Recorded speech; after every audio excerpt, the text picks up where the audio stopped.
13.5 billion years, give or take. A cosmic blink. That's how long ago, best guess, matter and energy first popped up, the very beginning of physics and chemistry as we understand it. But here's the wild part. We, Homo sapiens, only show up like 6 million years ago. Really puts things in perspective, doesn't it? Talk about missing most of the party. And it's a great segue into the book you asked us to delve into, Yuval Noah Harari's Sapiens. You hit the nail on the head. Sapiens, a brief history of humankind. So for our listener who specifically requested this, get ready for a deep dive, a chapter-by-chapter journey through the core ideas of the book. Sounds good. We'll try to extract the most thought-provoking bits for you. Exactly. Now, Harari structures the book around 4 major revolutions. First up, you've got the cognitive revolution, how our unique way of thinking, communicating, being sapiens came about. Right, that sets the stage. Right. Then we move to the agricultural revolution, which is actually where we'll start today. Perfect. Then it's on to the unification of humankind, how all these forces pulled us together on a global scale. And ending with the scientific revolution, which, let's face it, has turned our world upside down. Completely. He even throws in a final section that'll make you ponder the end of Homo sapiens as we know it. Now that's a cliffhanger. It is. All right, so part 2, the agricultural revolution. Chapter 5, history's biggest fraud. That title alone is a doozy. It is, and Harari doesn't hold back. His central argument is that the agricultural revolution, the one we usually see as this huge leap forward, well, he thinks it might have been a step backward for individual well-being. A step backward, but didn't it provide like a stable food supply? How is that a bad thing? It seems logical, right? Predictable food, everyone's happy. But Harari looks deeper into early farming life, and it's not so rosy. The workload, for one, was insane. Okay, I see where this is going. Hunter-gatherers, they worked less. Less backbreaking toil, for sure. Early farmers, they're out there dawn till dusk. Gotcha. More work, maybe less personal benefit, like free time. What else made it a fraud? Well, the diet went downhill, too. Hunter-gatherers had variety. Early farmers stuck with one crop. Wheat, rice, that's it. So less nutritious. And I bet living close together didn't help, right? Disease. Bingo. Settled communities. Breeding ground for infections. Plus, living with domesticated animals added new risks. Ah, the animals we thought would make life easier. Eventually, yeah, for plowing and such. But early on, more work, more germs. Wow. More work, worse food, more disease. Anything good come from this revolution? Well, Harari also talks about violence. Farming meant owning land, and suddenly you've got disputes, conflicts between communities. Makes sense, protecting your turf. So not just a change in lifestyle, but also in, social dynamics. Absolutely. And remember, this wasn't an overnight switch. It took centuries, even millennia. People didn't just wake up one day and go, let's farm. So a gradual shift, but with huge long-term effects they couldn't have predicted. Kind of like that luxury trap he talks about. Exactly. They get used to this slightly easier way of getting food, copulation grows, and boom, they're stuck. Can't go back to hunting and gathering, not enough to feed everyone. A trap disguised as progress. Okay, that's heavy. But then, Chapter 6, building pyramids. How did this fraud lead to pyramids? This is where things get even more interesting. See, even with all the downsides, agriculture created something crucial: surplus food. Right. More food than they immediately needed. So what did they do with it? It allowed for people to specialize. No longer was everyone just hunting or gathering. You could have, pyramid builders. Ah, I see the connection. But it takes more than just extra food to get people to build a pyramid. That's a massive organized effort. This is where imagined orders come in. Imagined orders. All right, break that down for me. These are the shared myths, beliefs, stories that allow for large-scale cooperation. Not instinct, not personal bonds, but stories we collectively decide to believe in. So like religion, political systems. Exactly. The surplus food meant some people could be rulers, priests, officials. They're the ones who create and spread these imagined orders. Fascinating. So the food is the foundation, and the stories are the blueprint for these complex societies. He uses the example of food supporting elites. How did that play out? Well, imagine if everyone's busy just getting their next meal. No time for anything else. But with surplus, some can focus on governing, organizing, even, building pyramids. Makes sense. They're not worried about survival. They can focus on other things. And this food surplus, it must have led to bigger settlements too, right? Absolutely. Villages become towns, towns become cities. Harari even mentions Takalhoyuk, one of the earliest examples of this. And of course, we have the Egyptians. They were masters of organizing around food and belief, weren't they? Oh, absolutely. Unification of the Lower Nile Valley. around 3100 BC. That's prime example of how surplus leads to power, leads to kingdoms, states. Wow, it's all connected. Okay, so we've gone from individual downsides to complex societies, but bigger societies mean more information, right? How they handle that. Chapter 7, Memory Overload. Humans are smart, but our brains can only hold so much. Laws, transactions, all the stuff a large society needs to track. It's too much for just memory. Yeah, I can't even remember what I had for lunch yesterday, so what was their solution? Well, they came up with writing. Not for poetry or stories at first, but for practical stuff. Taxes, inventories, things like that. So, ancient bureaucracy.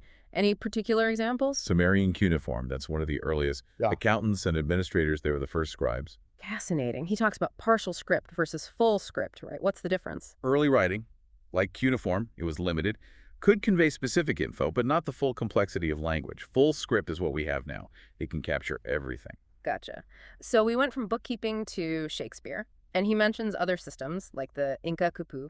The quipu, yeah, that was incredible. Knotted strings, different colors, lengths. It's not writing, but they could store tons of information with it. Amazing. And the Spanish, they were baffled by it at first, weren't they? Totally. They didn't understand it, but they knew it worked, so they kept using it for a while, relying on Inca experts. Wow. Shows how ingenious people can be when they need to solve a problem. And this chapter ends with thinking like clerks and accountants. What's he getting at there? Well, with writing and numbers becoming so important, people had to adapt.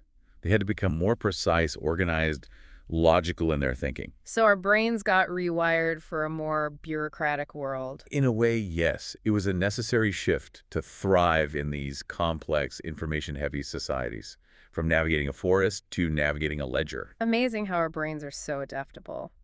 All right, now for Chapter 8, There is no justice in history. This one gets deep. It's about how social hierarchies emerge. And Harari's point is, these distinctions like free person versus slave, rich versus poor, men versus women, they're not natural, they're imagined orders. So just like those shared myths we were talking about. Exactly. He points to things like Hammurabi's Code, which laid out a very clear hierarchy, or even the American Declaration of Independence, which talked about equality but initially excluded lots of people. Right. Those documents, they reflect an idea, not a biological truth. Precisely. Biology doesn't say one group of humans is inherently better. These hierarchies are human creations, stories we tell ourselves. But if they're just stories, how do they last for so long? Why don't people just see through them? Two things, Harari says. Violence and true believers. Violence to enforce the rules, but also, crucially, people genuinely believing in the hierarchy, internalizing the myths. So a mix of force and persuasion. Right. And it's not just one person's delusion. It becomes an inner subjective reality, Right. shared by a whole group, making it even more powerful. Like a mass delusion, but one that shapes entire societies. Exactly. Think of all the justifications we've come up with. Slavery based on supposed racial inferiority, caste systems based on religious purity, even wealth inequality justified as meritocracy. And of course, the age-old idea that women are somehow inherently inferior to men. Right. All these systems are ultimately based on shared stories, but those stories have very real consequences for people's lives. Absolutely. He also mentions this thing he calls the vicious circle of discrimination. How does that work? It's a self-fulfilling prophecy. You discriminate against a group, limit their opportunities, and then point to their lack of success as proof of their inferiority. It's like rigging the game and then saying, see, they can't win. Exactly. And it just perpetuates the cycle. So we're shaped by these fictional stories, but they become very real indeed. Now, he does touch on biological arguments for gender roles, doesn't he? What's his take on that? He acknowledges there are biological differences between men and women, obviously. But he emphasizes that culture plays a far bigger role in shaping gender roles. So the men are from Mars, women are from Venus. The thing is mostly cultural, not biological. Yeah, he argues that a lot of what we associate with masculine and feminine is learned behavior, not genetic destiny. And he points out that physical strength isn't everything when it comes to social power. Makes sense. Lots of strong people throughout history haven't exactly been in charge. All right, moving on to part 3. The unification of humankind. Starting with Chapter 9, The Arrow of History. So after all this talk about division, what's uniting us? This chapter is about the long-term trend towards global unity. Harari sees history as having this kind of arrow pointing in that direction. Global unity. Looking at the world today, that seems Optimistic, to say the least. I know, right? But he backs it up by talking about how the number of separate human worlds has been shrinking over time. What does he mean by human worlds? Imagine ancient times. You could have a tribe in the Amazon, completely isolated, unaware of any other civilization. That's a separate human world. But as trade, conquest, and cultural exchange happen, these worlds collide and merge. So it's like the more we interact, the more we become one big human world. That's the gist. He contrasts this with the ancient world, where places like Tasmania were totally isolated for thousands of years. So less isolation, more connection. But this unification, it hasn't always been peaceful. Right. Of course not. Yeah. There's been pushback, empires rise and fall, religions split, there's conflict. But the overall trend, he argues, is towards more interconnectedness. A messy process, but moving in one direction. Okay, so what's the next big unifier? Chapter 10, the scent of money. Money, it's more than just paper and coins. It's a system of trust, a shared fiction, just like those imagined orders. It enables cooperation on a massive scale. Yeah, it's hard to imagine the world without money. But how do people trade before it? Barter, mainly. You have something I want, I have something you want, we swap. But it's clunky. What if I don't want what you have? Right. I'm a shoemaker, and all you've got is wheat. What am I going to do with all this wheat? Exactly. Money solves that. It's a universal medium of exchange. Everyone agrees on its value. And that allows for specialization, right? I can be a shoemaker and not worry about finding someone who wants shoes and has what I need. Exactly. Money allows us to be interdependent. Now, he points out, even money is based on trust, on a shared imagination. It's just paper, right? Or even cowrie shells, like they used in some places. Right. It has value because we agree it has value. And that trust, that collective belief, is what makes it work. It's like we're all playing this giant game, and money is the scorecard. Exactly. And then comes coinage, which made things even more efficient. Because it was standardized. Right. No more weighing and testing every bit of gold or silver. The stamp guaranteed its value. And then comes the really mind-blowing part. Credit. Credit! That's trust taken to a whole new level. It is. It's literally trading on future value. A promise that the future will be better, more prosperous. And that's what fueled so much economic growth. Absolutely. It allowed societies to invest in things that didn't yet exist, to build for the future. Now, of course, certain currencies became dominant. Like the US dollar today. How did that happen? It's a mix of things. Supply and demand, but also the power of the issuing country. A stable, strong economy means a strong currency. But money, it's not all good, right? He talks about how it can lead to this impersonal, heartless marketplace. Right. It facilitates trust between strangers, sure, but it can also erode deeper community-based trust. We trust the system, not necessarily the people in it. So another double-edged sword. Now let's talk about imperial visions, chapter 11. How do empires fit into this whole unification thing? Empires, well, Harari defines them as ruling over diverse peoples, with flexible borders, always wanting more, and they've been a major force in shaping the world. We tend to think of empires as brutal conquerors, but he challenges that view, doesn't he? He does. Not all empires start with violence. Some begin as alliances, even through marriage, like the Habsburgs, and not all are ruled by tyrants. The British Empire, for example, was a democracy. Right. Empires are more diverse than we often give them credit for, and their influence often outlasts their political power, right? Absolutely. Think of Romanization, how Roman culture continued even after the empire fell.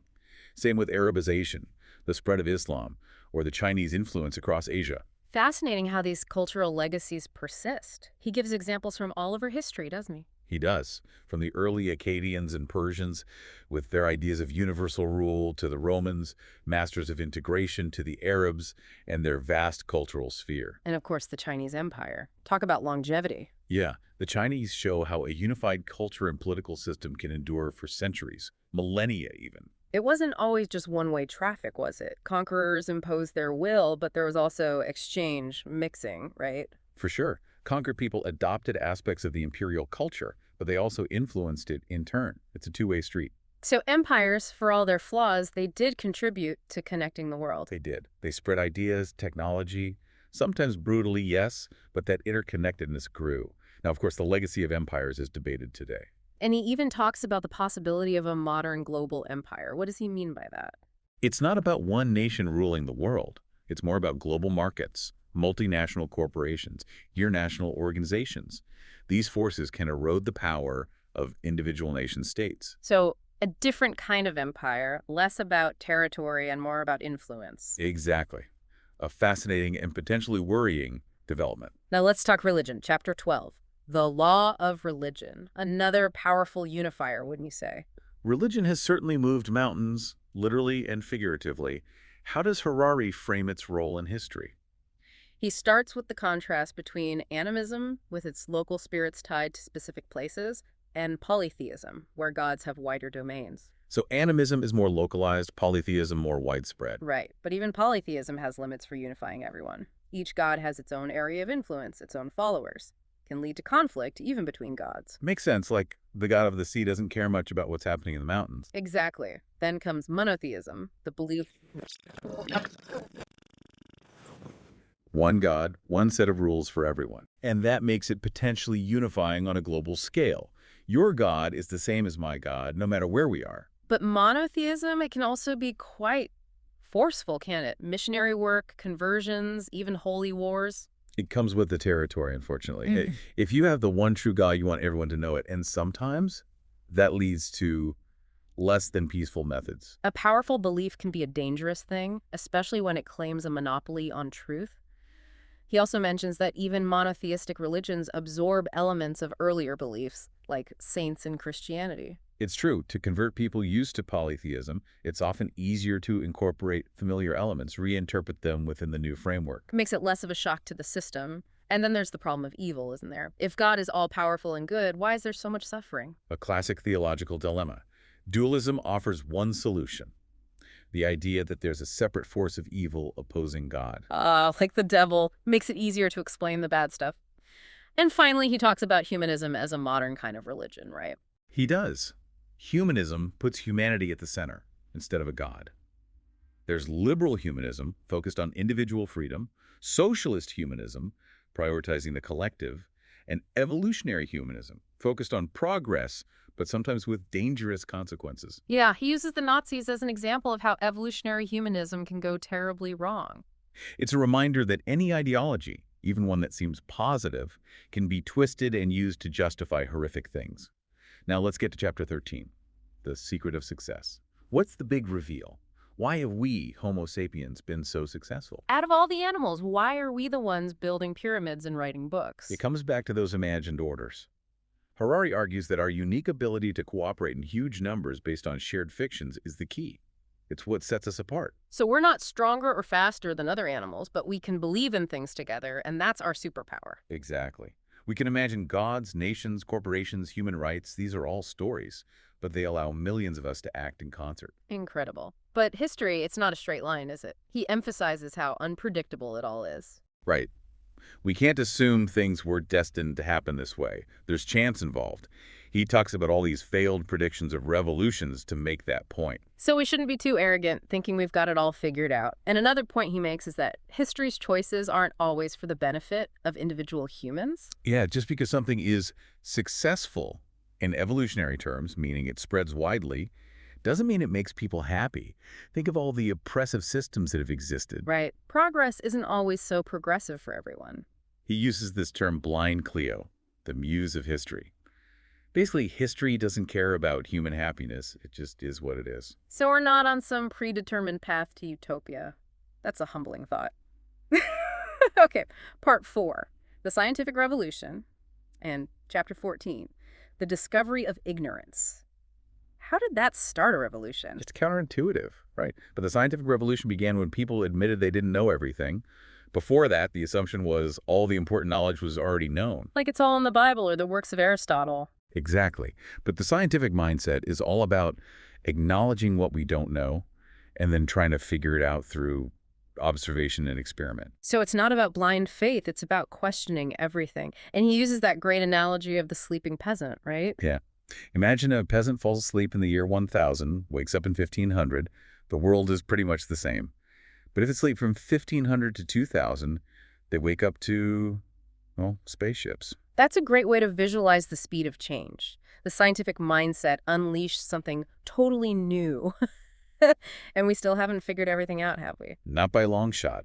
He talks about consciousness, the Big Bang. Yeah. Still mysteries. And that's the beauty of science.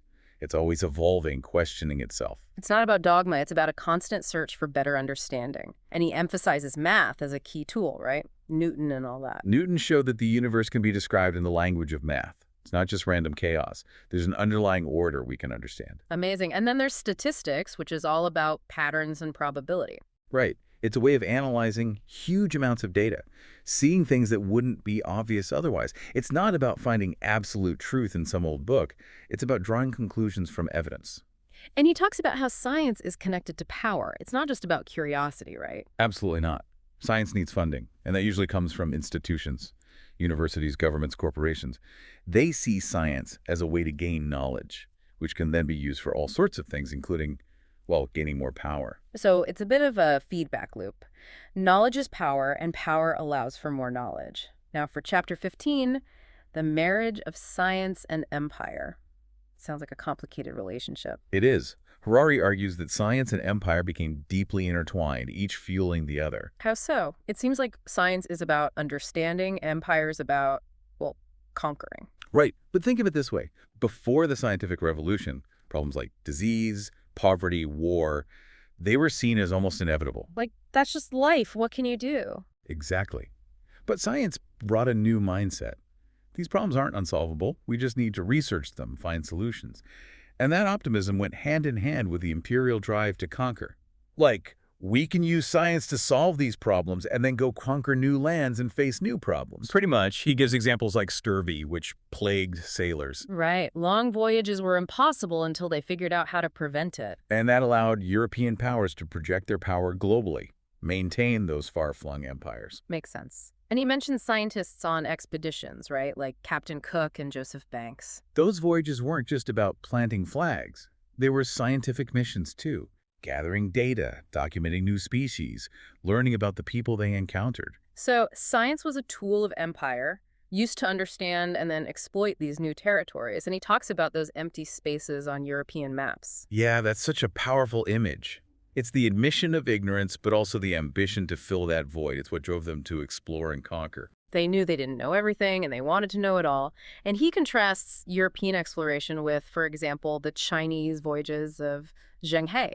Zheng He's voyages were massive, but they weren't driven by the same thirst for knowledge. The Chinese were more about demonstrating power, establishing trade, not so much about scientific discovery. So different motivations, different outcomes, and he mentions the work of scholars in linguistics, archaeology, all these seemingly neutral fields. Those fields were often intertwined with empire, too. Understanding the languages and cultures of conquered people, that's useful for an empire. So knowledge, even in seemingly neutral fields, can be used for all sorts of purposes. And ultimately, science provided an ideological justification for empires, didn't it? Absolutely. It became the narrative of progress, of bringing enlightenment to the world, a convenient way to mask the often brutal reality of empire. He also points out the shift from explicit racism to what he calls culturism.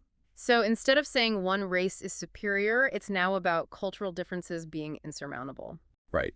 It's a more subtle form of justification, but it serves the same purpose, maintaining existing power structures. Now let's talk capitalism, Chapter 16, the capitalist creed. Capitalism, it's the dominant economic system today, and it seems inseparable from all this talk of science and progress. In this chapter, Harari focuses on the incredible economic growth that capitalism has unleashed. It's like nothing we've seen before in history. He uses that great example of Samuel Greedy and his bank to explain credit. Yeah. Samuel lends out more money than he actually has, based on the belief that people will repay him with interest. It's the magic of credit, fueled by trust in the future. That's so different from pre-modern economies where wealth was mostly about tangible things, gold, land, stuff you could hold in your hand. Exactly. Credit allows you to create wealth out of, well, basically out of thin air. Yeah. It's a gamble on future prosperity. And that gamble paid off, didn't it? At least for some people. For some, definitely. Yeah. It fueled incredible growth and innovation. And then comes Adam Smith with his radical idea about self-interest. That an invisible hand guides the market, and everyone pursuing their own self-interest actually benefits society as a whole. That's the gist. It went against the prevailing idea that government needed to control everything. Smith said, Let people be greedy, and it'll all work out. A bold claim. And the core of capitalism is this constant reinvestment, right? Profits go back into the system to create more growth. Exactly. It's not about hoarding wealth or spending it on lavish parties like the old aristocracy. It's about making the pie bigger, even if your slice stays relatively the same. So a whole different mindset. And he talks about how access to credit gave some countries an edge, right? He compares the Dutch Republic, with its sophisticated financial system, to the Spanish Empire, which kept defaulting on its debts. Yeah. Guess who came out on top? The Dutch, obviously. Credit is power, especially in a world of global trade and competition. But capitalism, it's not without its problems. He talks about the dark side, where profit trumps ethics. Yeah, the pursuit of wealth can lead to some pretty awful things. Slavery, exploitation, environmental destruction, all driven by the desire for profit. So another one of those double-edged swords, and he mentions the tension between free markets and government regulation. It's an ongoing debate, right? How much freedom do we give the market, and when does the government need to step in to protect people and the planet? It's a tough balance to strike, and he notes how political events can really mess with credit markets. For sure. War, instability, policy changes, all of that can shake confidence and make credit dry up. Trust and stability are crucial for the system to work. So capitalism is this powerful force for good and bad. Now, on to Chapter 17. The wheels of industry. The Industrial Revolution, that's when things really took off, didn't they? It was a whole new ballgame. In this chapter, Harari focuses on the crucial role of energy conversion. New ways of harnessing power, that's what drove it all. Like the steam engine. It wasn't perfect at first, but it opened up so many possibilities. Absolutely. The ability to convert heat into mechanical energy, that was revolutionary. And then, of course, we have the internal combustion engine, and eventually things like nuclear power. So much energy at our fingertips. And that energy, it allowed us to solve other problems, like the scarcity of raw materials. He talks about the Haber-Bosch process, which allowed us to synthesize ammonia, essential for fertilizer. Suddenly, we could produce way more food. It's amazing how interconnected it all is. Energy leads to food, food leads to population growth. And those new energy sources led to mechanization, right? Assembly lines, factories, mass production. The world of Charlie and the Chocolate Factory. And that mass production led to, well, mass consumption, the rise of consumerism. We went from scarcity to abundance, at least for some. And that changed our mindset. We became a society obsessed with buying more stuff. It's like, I need this, I need that, I need the new version of this thing I already have. He calls it the double victory of consumerism. Not only do we buy things, but we're also constantly told we need new things, creating this endless cycle. It's very clever from a marketing perspective. But all this production and consumption, it's not exactly sustainable, is it? He touches on the environmental consequences for sure. Right. Pollution, resource depletion, climate change. We're starting to see the downside of all this progress. Okay, so we're in a world of constant change, driven by technology and this insatiable desire for more. And that brings us to Chapter 18, a permanent revolution. Is the change never ending? That's what Harari argues. We're living in a state of perpetual revolution, thanks to science and industry. Everything is constantly changing, and the pace is only accelerating. He talks about something seemingly simple, precise time measurement, but it had a huge impact, didn't it? It did. Before clocks, life was more organic. You woke up with the sun, went to bed when it got dark. But factories, trains, they needed precise timing. And that spilled over into everyday life. We became slaves to the clock. In a way, yes. And that precise timing allowed for global synchronization.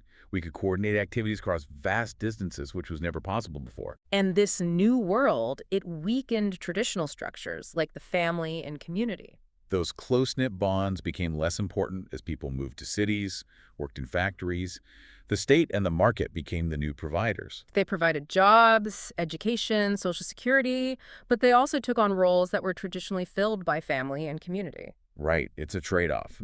More individual freedom, but also more dependence on these large impersonal institutions. And he talks about imagined communities on a larger scale, right? Nations, political parties, even consumer groups. We need to belong to something. And in this big, complex world, these larger abstract groups provide that sense of belonging. It's like, I'm an American, or I'm a vegan, or I'm a diehard Apple fan. These are our new tribes. Exactly. They give us a sense of identity and purpose. Yeah. And he makes this interesting point about personal security. That we're actually safer now, statistically speaking, than our ancestors were. It seems counterintuitive, right? But he argues that the modern state, despite its flaws, does a better job of protecting us from violence than those small tribal societies. And less large-scale warfare, too. He talks about the imperial retirement. The decline of empires and the relative peace between major powers since World War II, it's a remarkable development. But is it permanent? Who knows? So many changes, so much to think about. Now we're at chapter 19, and they lived happily ever after. The million-dollar question. Are we actually happier with all this progress? It's a tricky one. Yeah. He revisits the forager versus modern human comparison. Yeah. Did our ancestors have it better in some ways?